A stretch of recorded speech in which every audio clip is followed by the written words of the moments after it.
share ko lang sa iyo tong fault ng Coronis na chiller namin mga master. Nag-alarm siya ng ELOC. So, ang nangyari dito master ay nag-power fluctuation kami ng 3 beses. So, ang ibig sabihin pala ng alarm na to ay external digital input mga master.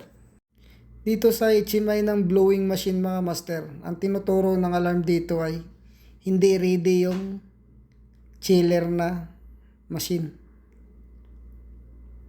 So, nawalan ng communication yung blowing namin at saka yung chiller mga master. Kaya nagpo-fault yung chiller namin doon. So, yan yung mga tinuturo ng alarm niya.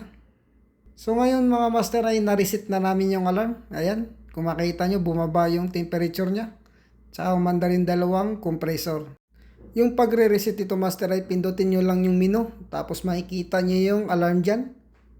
Tapos paano nyo ba i-reset? So pindutin nyo lang yung set na long press. Tapos mare-reset nyo na yung alarm mga master. So pag hindi nare-reset yung alarm, ibig sabihin may problema pa talaga. So ang nangyari lang kasi dito master ay nag-power fluctuation lang to.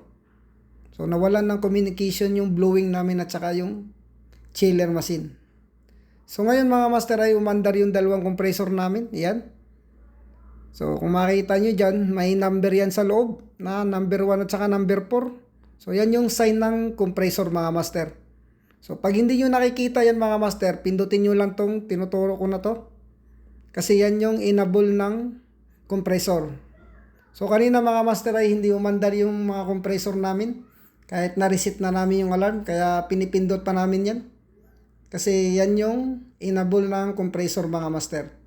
So dito sa monitor niya makikita nyo yan kung anong yung mga compressor na umandar dyan. So yung umandar doon ay number 4. So ito yung number 4 na contactor mga master. Ayan. So lumulubog siya, nag-energize siya.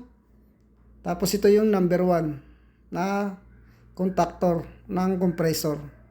So may 4 na compressor pala to mga master. Ayan.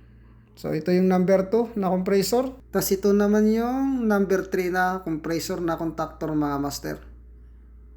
So ang ganda ng electrical cabinet ito master. So pag Coronis talaga, madalas mo talaga makikita dito yung mga 8-ton talaga yung breaker niya at saka contactor mga master.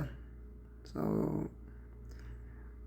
matibay naman talaga tong ito na brand talaga.